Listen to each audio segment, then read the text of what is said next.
Greetings, everybody, and welcome back to the 2020 LCK Spring Split. It is me, Valdez, and with me is, of course, LS. And we are about to get into the telecom war here. T1 going head-to-head with KT for the second time here in 2020. How are you feeling coming into this big matchup, LS? Well, I mean, the telecom war, it was looking like it was going to really live up to be a super hypeful match. KT was looking phenomenal here in round 2 before faltering a little bit in some of their recent matches. And T1 obviously looking like one of the best. You can easily just say that they are the best team currently in the league, even if the standings don't reflect that. It really is just neck and neck sort of between them and Gen G. Obviously, Direct just came off of a win up there with them as well, but I don't know, bit of a robbery. Points of the match, though, T1 versus KT here. Classic Rivals Telecom War is back with bigger hype. Second T1 versus fourth KT. This is a big match up for KT. We're finally going to get to see how they can manage to perform against T1. Both teams need more victory to reach higher. T1 wants the first place in the final spot versus KT wants to clinch playoffs. Match history since 2015, T1 51 wins, KT 25. Can KT turn this around despite the losing streak? And top ADCs clash General Teddy versus damage-dealing machine Aiming. This should be a pretty interesting matchup because Aiming is actually crucial to KT's wins. And Teddy is usually the AD carry that is pretty good at neutralizing opponents. Obviously, Deft is one of the notable AD carries that doesn't get to typically pop off the way that he normally does down in the bot lane when going up against T1, so seeing how Aiming is going to fare is going to be nice in itself. Yeah, and Aiming has been on a bit of a winning streak of his own. I feel like he is a big part of the reason why KT have been able to turn this season around, has really just shown what he can do from the bottom lane, and it'll be interesting to see what he can do up against Teddy. Obviously, coming into this one, T1 are the heavy favorites. I'm sure if you ask a bunch of people to predict, I don't think anyone would be predicting KT coming into this one, even with the recent win streak that they have that has recently fallen off. You guys can see all of the games that these teams have played. Obviously, there was only one year, 2018, where KT were actually able to turn the tides. Yeah, and obviously these teams are not the same players from the yesteryears, so let the history. This is going to be the dawn of a new history here. Round 1, obviously 2-0 in T1's favor. KT looking to bring it back here tonight, as we did already mention. We'll take a look at some of the team stats here, and this is in round 2. Average win time, KT is actually the fastest of all of the LCK teams here in round 2. Average game time, they're second. Win rate with gold lead at 80%, 8 wins, 2 losses there for KT. And T1, they have a lot of really good stats themselves. They're not really faltering in any position. KDA, they're first in the league, 6.1 team. Gold difference at 15, they're second with 1,057. Win rate with gold lead at 15, 75% of the time. And average win time, not too shabby themselves, 31.5. Average game time, 32.05. So not even really a very big discrepancy there. They're definitely a different T1 team from, SKT in yesteryears as well, because they're definitely a much faster team in the way that they end out games and close them out real quick. We had a stat there at the bottom, which was M lead. I actually don't know what that was. It had something to do with golds. I'm not 100% sure. So maybe we can get that explained for you a little bit later, guys. But looking at the lineups, we do have, of course, Kana, Cuz, Faker, Teddy, and Effort coming on in. Effort, another guy that I feel like we do have to highlight. He, I believe, picked up the double MVP. Oh, no. It was him and Teddy just a couple of days ago, and they popped off together. Looked quite nice. And some people said that effort may have been robbed of the second MVP vote. Whereas on the other side of the coin, Soan, Bono, Kuro, Aiming, and Tucson will be the lineup here for KT. We'll see what KT can manage to do, starting things off on the red side. See if they can make use of that in any manner. As we take a look at the key player matchup, it is going to be Kuro here in the mid lane against Faker. And, I mean, all of their stats looking pretty nice. Kill participation, however, Faker 8th, actually, which is a little bit surprising. This obviously is in round 2. Damage percent, Kuro taking up a pretty big percent of his team's damage. Damage per minute also, he's really leading in that stat as well. 2nd in the league. CS differential, however, at 15. Faker 3rd in the league, positive there. Managing to maintain Lane Kingdom stats, whereas Kuro feeling a bit short. Yeah, and a lot of that can come down to what champions they're playing a lot of the times. If they don't get priority, if they don't get counter pick, there's so many different things that can factor into these stats, of course. But it's definitely hard to pull off this many top stats from our boy Aiming on the right side. Of course, he doesn't quite have the KDA that Teddy has because he's not on the team that's only lost 2 series, whereas Aiming has a lot of these individual stats that are really high up there. Not to take away from Teddy, because obviously Teddy is a massive AD carry player right now. So we get a couple of key matchups, and I think it's kind of deserved here, as you know, it's going to be really close in both of those roles in this matchup. So let's hop into Pick Bam. T1 starting off on the blue side here. Aphelios banned away by KT. T1 banning away the Jarvan. It's their first ban of choice. Set now, going to be taken off the table as well. KT now electing for a Trundle ban, so Kalista, Senna, those champions obviously still on the table here. See what T1 wants to ban away last. And again, blue side less prone towards meta bans compared to red. Usually you get to just really target the opponent's champion pools in general, whereas red gets forced into banning away meta picks traditionally. And Kalista, could she be left open, or it could be the Senna? I would say you want to ban away the Kalista here against Teddy, but instead it's going to be Gragas. So Gragas gets banned off the board. Of course, that does leave the option for if one of the 280 carries does get selected, then KT can pick up the other one. The other option that T1 could go for is something like an Ornn, and then let KT go for, I don't know, Kalista Tarek. That's a little bit dangerous, but you do pick up Senna and your support yourself. But they are going to prioritize the Kalista here for first pick, as they deem it too strong. Well, it is picked up. We knew that this could be coming. And what is KT going to respond to it with? Right now they're hovering the Varus. No, now they're going over to the Senna. Will it be the fasting Senna? Almost certainly it should be.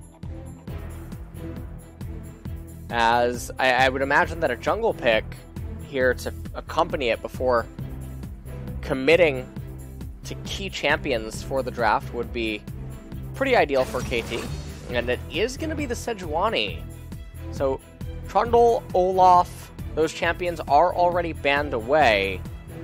Now T1, they could just go with Tarek and jungle pick here. One of the lesser common jungles that's actually really good against Sejuani is Ivern. Don't expect to see anything like that, just do want to mention it. It's not so often that you find yourself in spots like this where it is something to mention. Yeah, unfortunately, might take Korea about 8 months to pick that up. Or if we had Trick back into the jungle here in Korea, that would also help, but, you know, I don't think it's going to happen. The other thing we do need to point out as the Sylas is going to be selected is that both Faker and Kuro are awesome LeBlanc players. And I feel that that will be eventually a point of contention in these pick bans. Although it does feel like there are higher priority picks that they do have to go for before that pick, as the Thomas Kent will be the one eating up all of that farm that Senna is giving away. Tom is going to be the one that is getting funneled into by the fasting Senna in the bot lane. Now we're moving into the ban phase here, and it makes it pretty awkward for KT. The Sylas able to go mid, top, and jungle, and it basically becomes about banning away things that you basically don't want to go up against. So Lucian getting banned away is pretty peculiar, given that if you are KT's team composition, you have counter picks available, you should be pretty happy if the opponents pick Lucian, the way that your initial R1 through R3 is set up.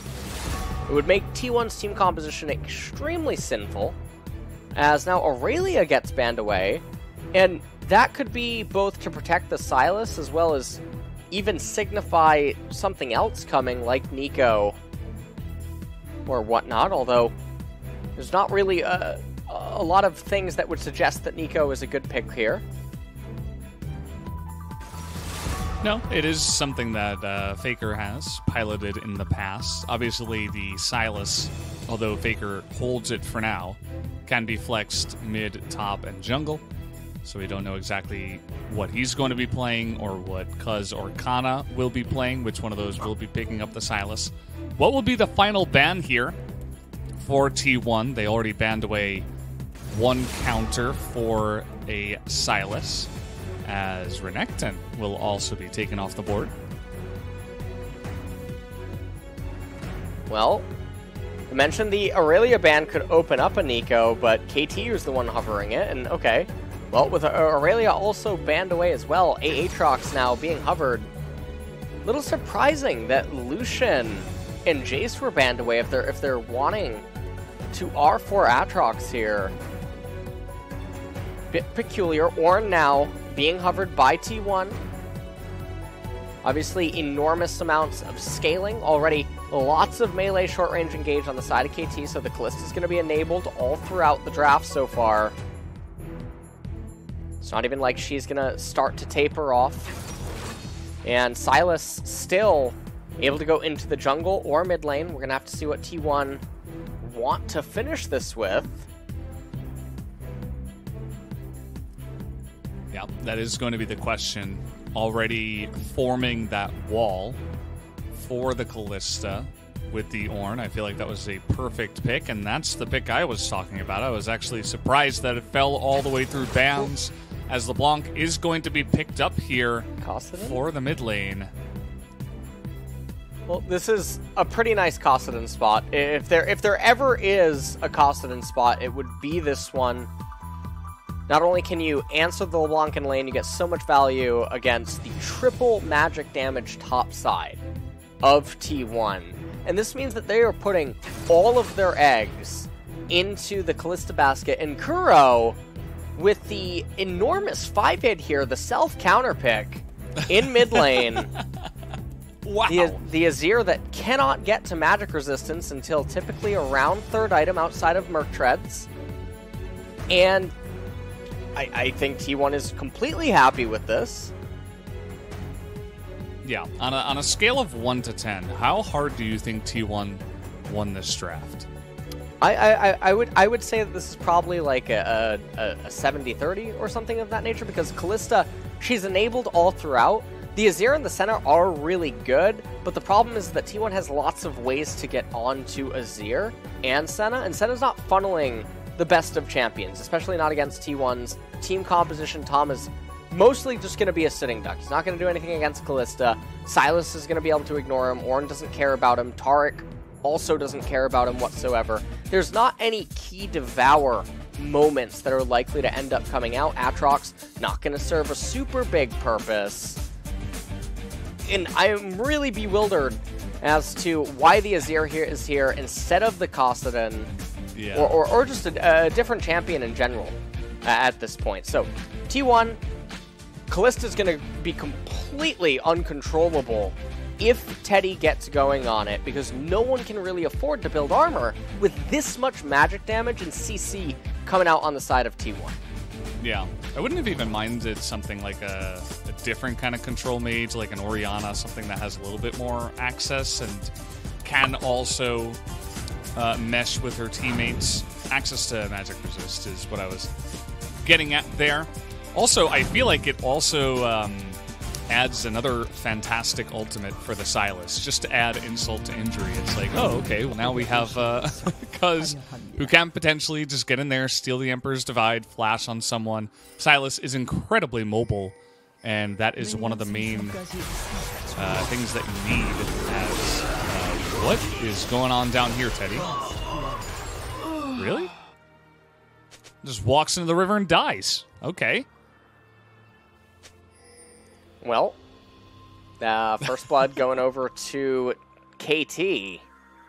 Yeah. Take it away, Callista says, well, I was about to say, Callista says, take it away, my life. I'll give it right over to you. And you can see here... Here comes Teddy. Yeah. And he just gets here a little bit late. And, yeah, take it away, Tushin. Take it away, Tushin. Oh, boy. That is definitely a big blunder. Gives the kill to the Kench. Yep. And Tahm Kench getting that first blood is able to come to lane with the Ruby Crystal. So, a little bit more damage on himself, a little bit more durability, and 100% more thickness. We get into mid lane here. Halo Blades on the Azir with the teleport available as well. Let's see how Kuro manages to pilot this laning phase here against Faker, as Kana up in the top lane with the refillable potion, and then he's just going to end up building the Doron shield once he ends up getting enough gold for it. Taking a look at the runes, no sinners are present here today. That's good. Don't see much sorcery tree at all, actually. See a lot of resolve, a lot of green in both sides of these teams here, both compositions.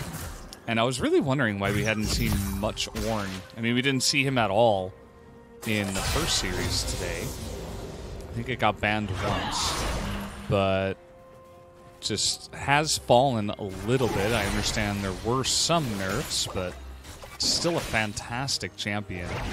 Just someone who can pretty much go even in any lane and potentially win any lane, at the same time as offering super reliable engage, amazing scaling, and just extra gold even to come back in games. He's still such a crazy champion that I don't understand why he would ever really...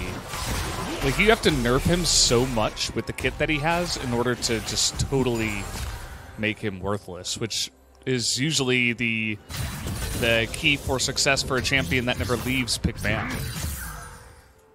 Well, taking a look at some of the comments here. In round one, we were like slowly old lane, but in round two, we are we tried to just pull off dive attempts or bold plays comfortably. The translation there. We'll see if T1 can manage to keep up any sort of aggression or playmaking maneuvers being set up by them. As so far, in the early stages of the game, everything has been pretty stable. Obviously, lane right in front of Kana's turret.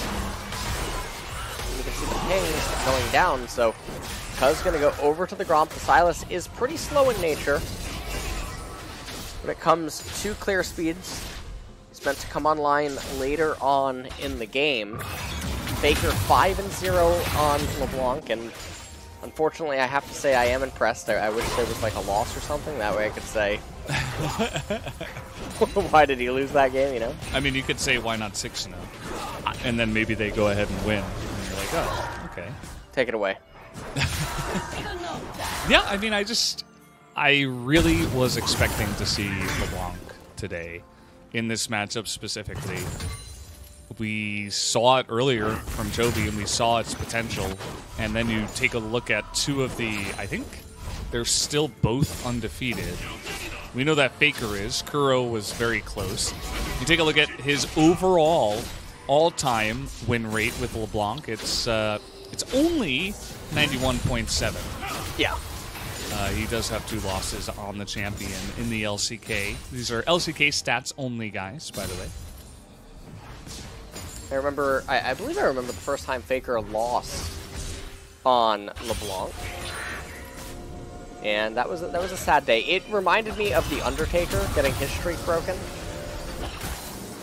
Yeah, when the... You didn't watch WWE or F, did you? When the dude flew off the thing with the chair like 100 feet or something. What does that mean? Did you have any electronic devices in your house as a child? Yeah, you know, didn't. Well, actually, my parents didn't let me Not watch the toaster. Not the toaster. How about the refrigerator? Does that count? I mean, the microwave? I mean, I think we had a microwave. All right. Well, bit of a trade happening in mid. And again, everything is just pretty slow and steady. And Ocean Dragon's actually going to be started up by Bono, I believe. They're going to convert their bot lane priority into trying to move over to capture that. And nothing is really going on. Everything is happening really slowly. And if you're KT, I suppose that you don't really mind this in the early stages of the game, especially not in the early to mid. Kana's freezing. Yeah, Kana is freezing. However, he built Ornn by going bombing his first item, and when you're actively looking to freeze and keep the lane on your side of the wave, going Ruby Crystal, Chain Vest is really good, because then you never have the influence from the Bomby burn affecting the minions. You're able to control the lane as you deem fit, and you get a little bit of extra HP. The only downside is you miss out on a very little amount of damage inside of trades. Mm-hmm. And you can see what happened there. The wave actually did push straight into the Aatrox, so I don't believe that he missed anything from the wave that was supposed to be frozen. So he immediately unfroze that one there. The bottom lane didn't look very pretty here for Teddy and Efforts. Just constant harassment. The range of the Senna, the licks from the Timothy Kench. Always very, of course, amazing. But still going very even down there for now, so it's not like he's getting far behind. Every lane, extremely even. Really, the only difference is the first blood that was gifted over so generously by Teddy in the river before the minions came out here. And, of course, that Ocean Drake that did go the way of KT with Infernal next. He actually stopped that back.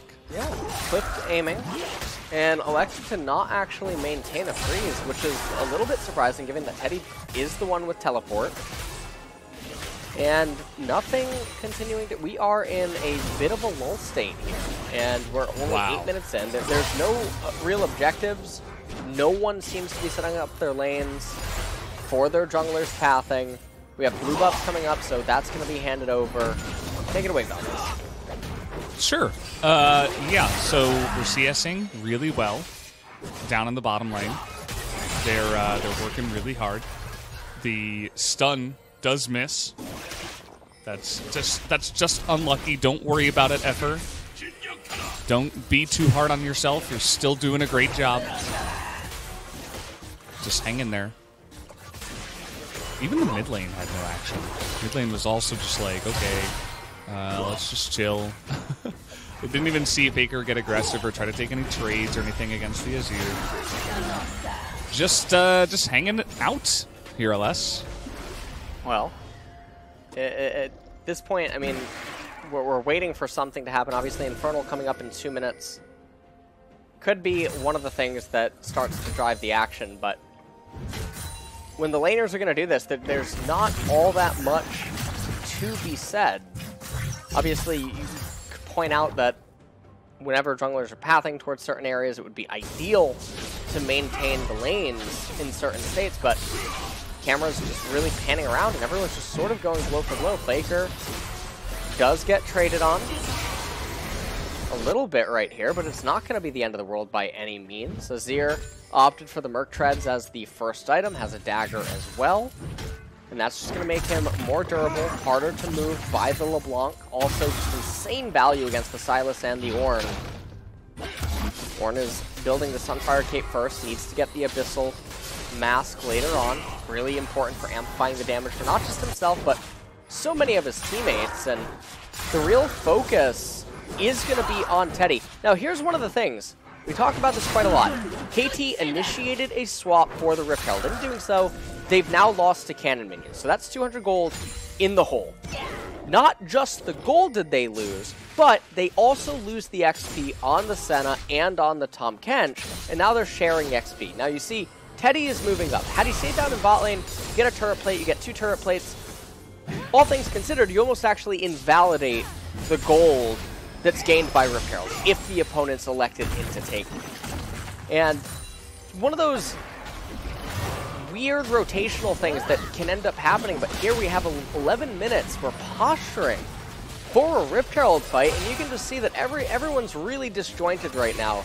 Lots of champion movement around the map, not really knowing what they wanted to do. Aiming and Tushin finally commit to helping out the Rift Herald. They're going to pick it up, but now the punish response is actually going to be a little bit slow by T1. Yeah, that it will. It took a little while for KT to get in there and take down that objective, so they did lose the whole of the wave. Looks like with the push that happened down on the bottom side at the same time, it was pushing into Teddy. So that's another wave, by the way. That does go by the wayside here almost entirely as well, because this is first time playing Sylas in this season in the jungle. Did miss those chains, get a little, well, a little bit of ultimate usage there. I didn't even want to call it action.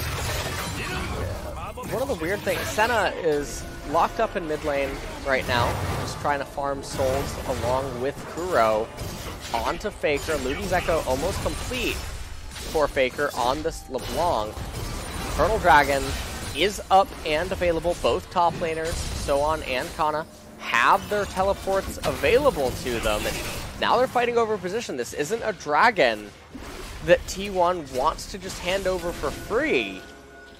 This definitely is a bit of an awkward team fight to end up taking right now. They need Kana's presence, but he's also very low on mana. Hold on, though. Oh, boy. Just getting caught in the front by that stun. Was it the 200 IQ bait, though, as the TPs are going to make their way in? Kana's actually pretty low. He's going to get knocked up by the Sylas as finally Fate's Call comes in there and saves the Taric. And at the end of the day, KT are going to win this first team fight in terms of health difference, as the Aatrox just a little bit more effective with what he was able to do, and KT stayed together as a team. And there was no real way for T1 to abuse that and punish them for grouping up like that, so it actually benefited KT. They're able to move over, take the Infernal Drake, and now can get even a bit more with this Rift Herald. Yeah, they have the Rift Herald down here. Wouldn't be surprised if they just end up summoning it. Faker's the only one down here. Everett's moving in now, but still, Rift Herald, once they get that last turret plate right there, they're able to summon it, back up, place it. Yep, they're going to do it right now. This is because the Rift Herald's charge deals true damage, and they want to make sure that Shelly doesn't take that much excess damage after the crash. And that's going to be all these turret plates going over, Everett even flashing. And really just unusual things happening so far in this game. KT going to find themselves with almost a 2,000 gold advantage, not even factoring in their Infernal Dragon or their Ocean Drake. And if you're a T1 fan, though, you can take a bit of comfort in knowing that T1's going to have a bit more time to scale up, given that a Cloud Dragon is going to be the third one to spawn. So we take a look at the replay. Bono, he gets locked up, but eventually gets back inside the Tahm Kench, and Kana's teleport positional, I mean, the choice of where he teleported on top of the ward is so bizarre because it's in the middle of everyone, and there's no way for T1 to follow up there. He teleports in, doesn't have a real way to use his ultimate. He casts it, but gets pushed aside, no way to get the second reactivation, and ultimately, everything ends up being all for naught. Yeah, and they also expended so much onto that Sejuani, it didn't exactly work out. So now T1, they do have a nice amount of scaling with Ornn Kalista. And, I mean, we've seen what Faker can do on the Blancs once it does get to the later stages of the game. But they are going up against that Senna that is fasting plus Azir. So we will have to see who does scale better, KT from ahead or T1 from this bit of a deficit. And yeah, Cloud Drake really not going to make too much of a difference, as now we're trying to bully So1 Anonymous Result. That's really unfortunate, as they're trying to chase down this Aatrox, and finally something is going to land. The chains comes in, and that should be enough to take it down. As Kuro just says, okay, I suppose I'll take a huge chunk away from this turret. Well, the response ultimately, I think, is more beneficial overall for KT. They required 3 really key members to get the kill onto Aatrox down there, and in the meanwhile, Aiming and Tushen getting all the waves up in top lane. They're going to end up getting that turret as well. And Kana down here, I do suppose he is getting a lot of CS under his belt, trying to get as much damage onto the turret as possible. Faker going to walk over a control ward, minute and a half until the next Cloud Dragon comes up, and this is a awkward situation right now for T1. Kalista not as far ahead as one would have hoped, and you look at the side of KT, all those Merc Treads coming out is really, really problematic for T1, because the majority of their damage in team fights is all magic, and when more and more magic resistance items start coming out from KT, things are going to get even worse. Wouldn't be surprised to see Aatrox go for Spirit Visage or Mob Malmortius very early on after finishing his Black Cleaver. A bit surprising that Bono, he picks up a Cloth Armor actually instead of a Null Magic Mantle.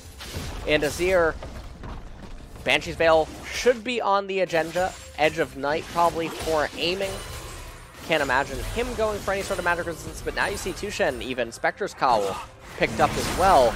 This is going to be really problematic for the next team fight. Yeah, especially the next team fight before the Kalista gets many items. You know, we need to see Kalista add probably at least 3 items before she's going to be able to chunk through that front line. And even then, you noted the Cloth Armor. I think Bono might just be going for something like Release Vow, and will have the ability to get some utility through that kind of supporty, tanky item, plus a little bit of extra to handle the Kalista eventually. As Cloud Drake is going to come up here in 10 seconds. Faker is waiting nearby, just trying to be a nuisance and take away some of the vision. Not very successful in either of those things, as the TP is going to come in. It looks like perhaps KT, with this Rift Herald, are going to look to take the mid-tier 1 and then go for it, as Faker is really looking for that play. Is going to hop back. Not quite able to do all that much damage, as Aiming is going to be at a similar level of health here to Faker. Well, they're posturing right now around for this Cloud Dragon. Kana does have teleport available. It's not the end of the world if they end up losing it, though. And you can see Faker, I mean, he's at 1.5 core items. Kana waiting on Abyssal Mask. It does seem like they are going to make the good decision to just give it up in favor of waiting to fight a better day. More items to come in before they can end up doing anything, but this is becoming a pretty hard game to play if you are Faker on the LeBlanc, because there's not really targets that you can jump in on and deal damage to reliably. And with the laning phase, and just the early game in general, having gone the way that it did, very uncharacteristically, this now creates a pretty difficult situation for T1's team composition, because they're behind. They're facing Soul Point by KT, and KT are itemized to handle everything that isn't Kalista. And eventually, they will also be itemized for that Kalista, especially from the lead that they are in. And, you know, they just have a lot of kind of naturally tanky people as well. The Sejuani, Tom Kench, even Aatrox to an extent, has that effective kind of tankiness with their kits and all that good stuff. As the Baron will spawn up here, but I don't think either team will be looking at that just yet. Kind of just hanging out here in a bit of a lull state. Both teams are just farming up. Both of them content now that there's no real objective on the map to just hang out and sit back and, you know, lull a little. Well, Valdez, I am looking forward to more of the lull state happening here. Blue buff is going to be picked up by Faker. Things are definitely getting a bit bizarre on the Rift here. 3 minutes until Cloud Soul. Yeah, I'm pretty bewildered myself. Okay. Yeah.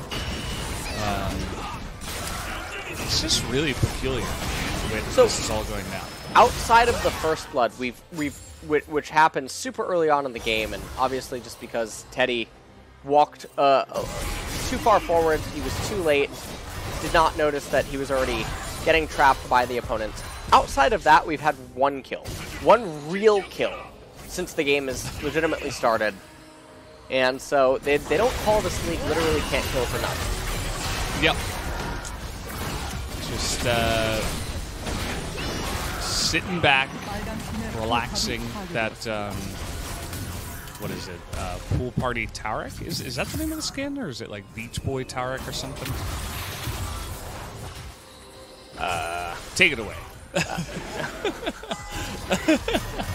KT slowly moving forward here, looking to raise this mid-tier 2 turret, and this might be a team fight. Oh, okay, because trying to steal that Emperor's Divide as yet another Forge there is not going to land. All the Forge God. You can see that he was stunned up in the back line, so more action is denied.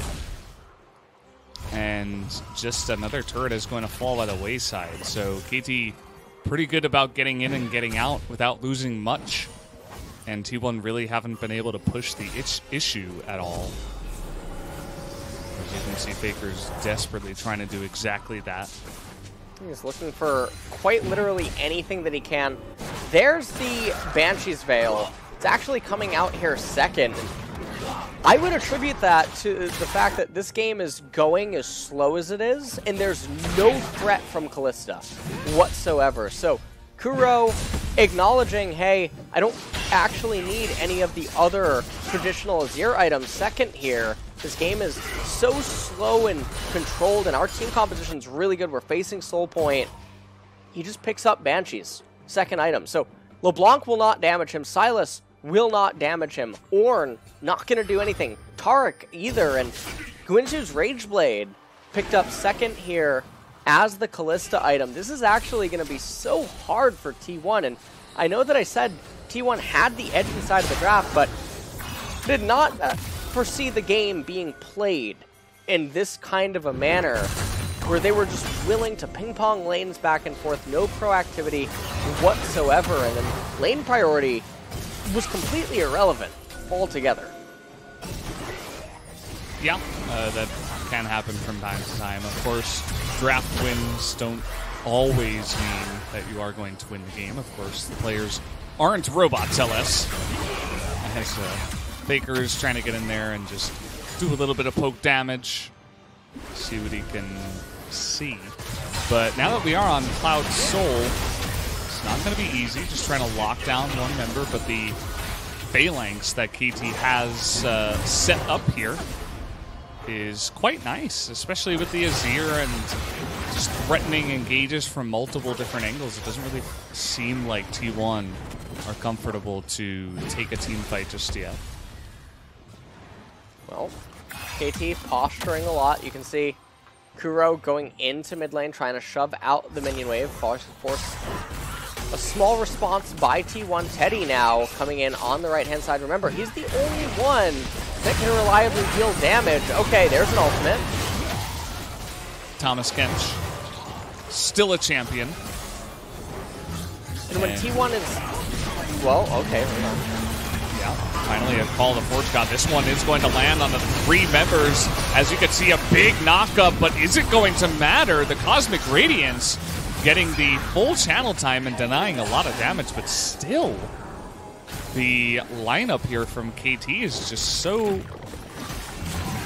It's got some really great sustain and ability to stop T1 from getting in there as long as they hold a tight wall. And Phalanx says now they're going for the Drake once again. Faker going to be knocked up here, and the smite is going to go the way of KT, as you do have the Drake and the Soul going the way of KT. Now on the chase here, they're looking for Kana. They should be able to pick this one up as our second real kill of the game at 25 minutes.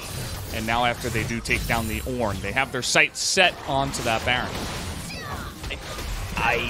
I'm lost speech right now, Valdez. I don't know really what to say at this point, because even when the ornaments start coming in, you're going to have a Luden's Pulse, Might of the Ruined King, Silas is going to be really far away, and take a look at this. So Faker goes in, pops the Banshee Veil onto the Azir. The Honey Fruit actually plays a part in this fight, as when T1's team composition are trying to fight straight up like this, no smoke and mirrors, no flanks coming in, no angled attacks. Oh, center just gets to fight backwards. Azir gets to play front to back. Aatrox, interestingly enough, gets to peel. And when T1 are behind on resources and everyone's itemized as magic resistance, no one can do anything if Kalista doesn't have free reign.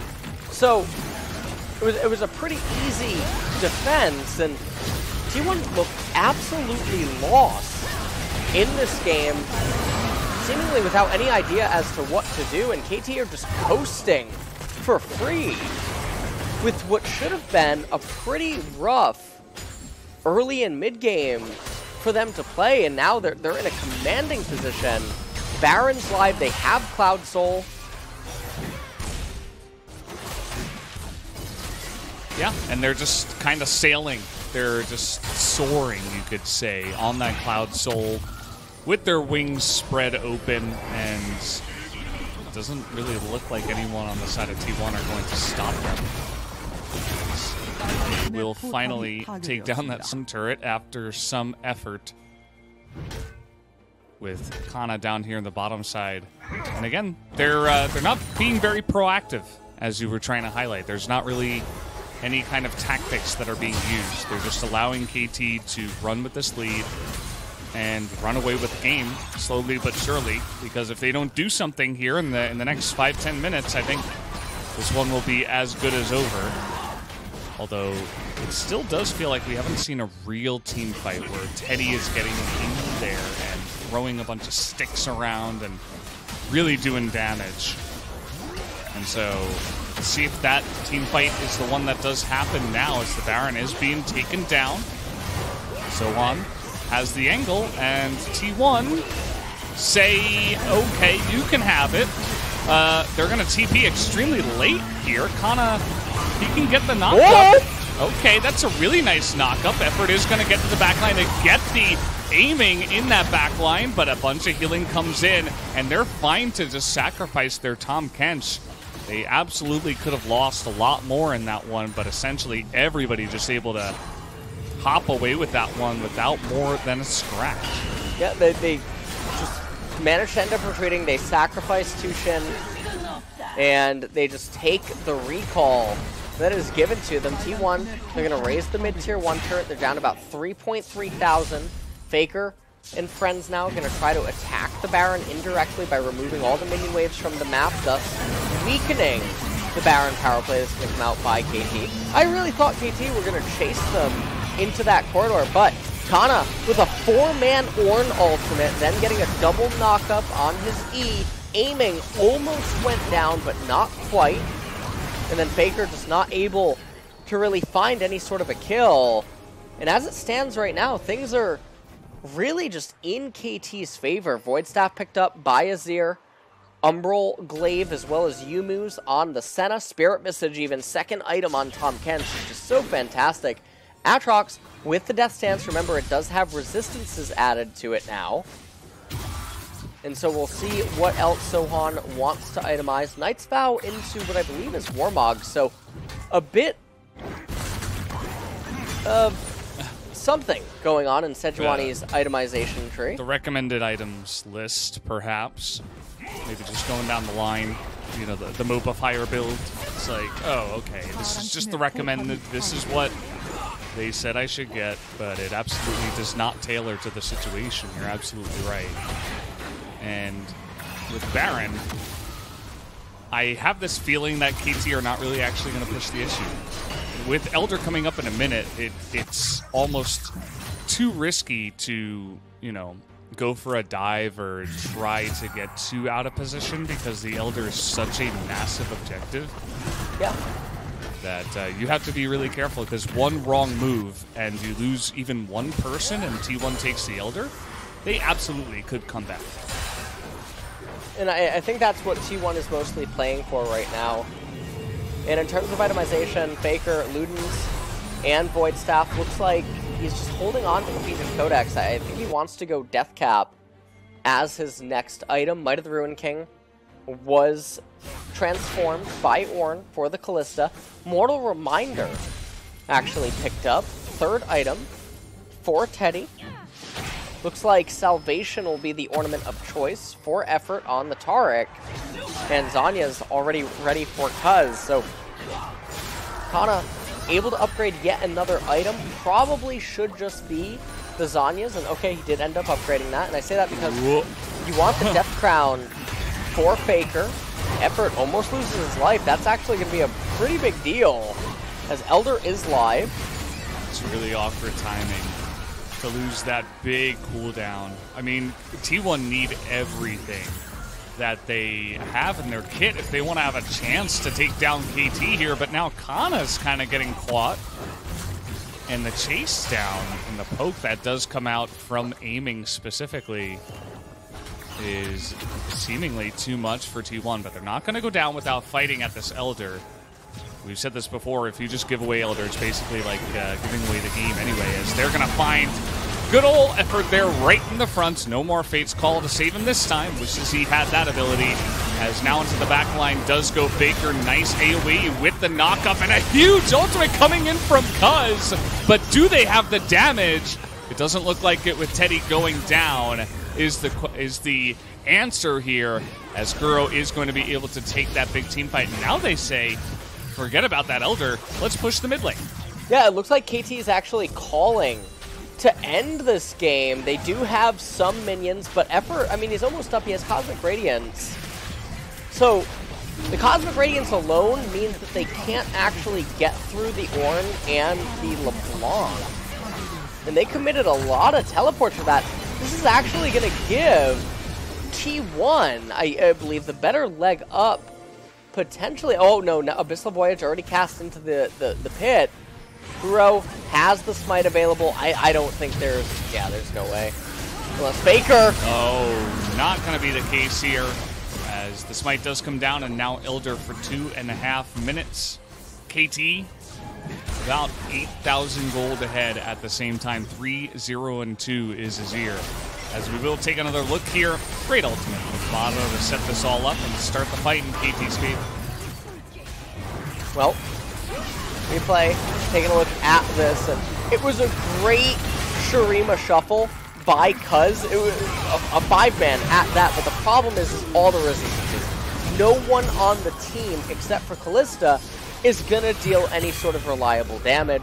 Kana had to run for the hills. You can see Faker trying to go in and get in on Kuro in that fight. As we resume into live, Elder Dragon is on the side of KT right now, but Baron coming up in 10 seconds. T1 can't even take the team fight. They need to just sit back and continue to try to scale. Kana does have level 16, so as soon as Faker gets the Death Crown, or the Death Cap, can be transformed into the Death Crown, that's a massive swing and boost in terms of AP. And they absolutely need to have that big boost to come in here very soon. So with the Elder available and with the Baron on the map, there's no way that T1 are going to get close to this objective. You see Faker is just side laning. Would love to hit level 18 plus Death Crown here. And he's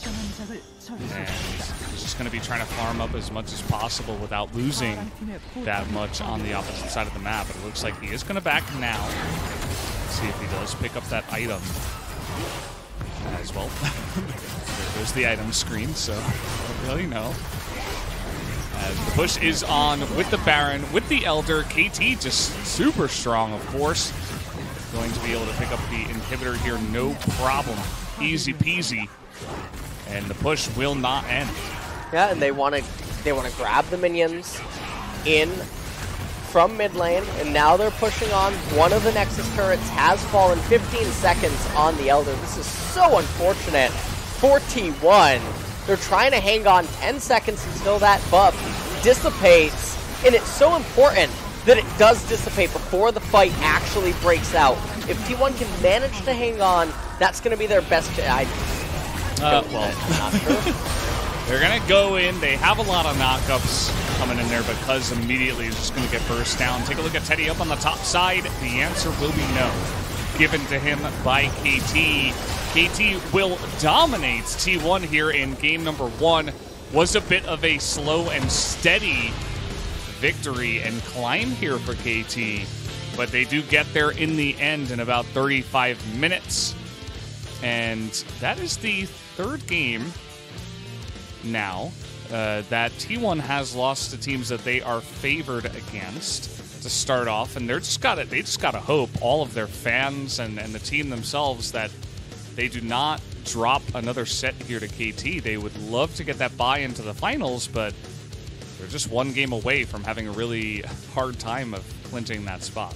Yeah, the most awkward thing about this is that they drafted a team composition that should have been able to be proactive and aggressive in the early stages. They had set up for it. You can leave the Ornn on an island versus the Aatrox, but even when lane states were favorable for some sort of jungler interaction, nothing ended up happening. Obviously, Teddy fell slightly behind in the early stages of the game, getting offset by that first blood, but it doesn't really change a whole lot. This was just T1 had a draft that it had a purpose, it had strengths, never got utilized, and it thus gifted KT the most perfect way to itemize against it and just coast to a free victory.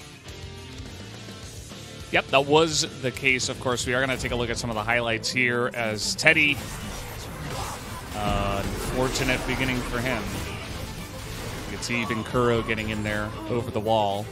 And that definitely did set the tone to start this off. Not the cleanest game. It kind of felt like T1 were a little bit sleepy to start this one off. Obviously, it's easy to say that based on the pace of the game. But as you were talking about, you know, they did have to be a bit more proactive. KT were just fine to sit back and essentially say, yeah, okay, whatever, we're ahead. We'll scale up. We continue winning all of the fights for the objective, so we don't really have to change up anything. And it was just that slow, steady, inevitable pace that did eventually lead to KT's victory. Yeah. It was just a slow and steady execution, and this was very surprising, as I don't think anyone was expecting this for a game number 1, not the super stagnated early and mid-game without any sort of activity, but also that KT would walk away victorious in game number 1. And, I mean, ultimately, all that this means is that in game 2, what is really going to change up, and how are T1 going to end up approaching this, because this game doesn't really give any sort of an indication of what we could expect in game number 2. It was a pretty slow and methodical win by KT without any sort of real resistance coming out from T1, so not even really that of a tilting loss by any means.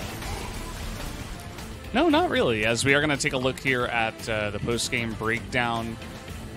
Big numbers from Azir and Faker. Oh, Kuro and Faker, I suppose I should say. The two names of the mid laners that did go head-to-head, but It did really feel like that last pick of the LeBlanc, although it is Faker's LeBlanc, although it is, you know, this ridiculous win rate, it just didn't, it was never really able to penetrate or find any targets at all in any of the team fights, really. And nobody else on their team was able to either. So just a bit of a slow game that did go in the favor of KT, of course. So we'll have to see how they do turn it around. Of course, T1 will be on red for game number 2. But KT looking good as they do take that first game here up against T1. And we will go, it looks like, to that 5-minute break now, guys. So when we come back, we will jump into game number 2.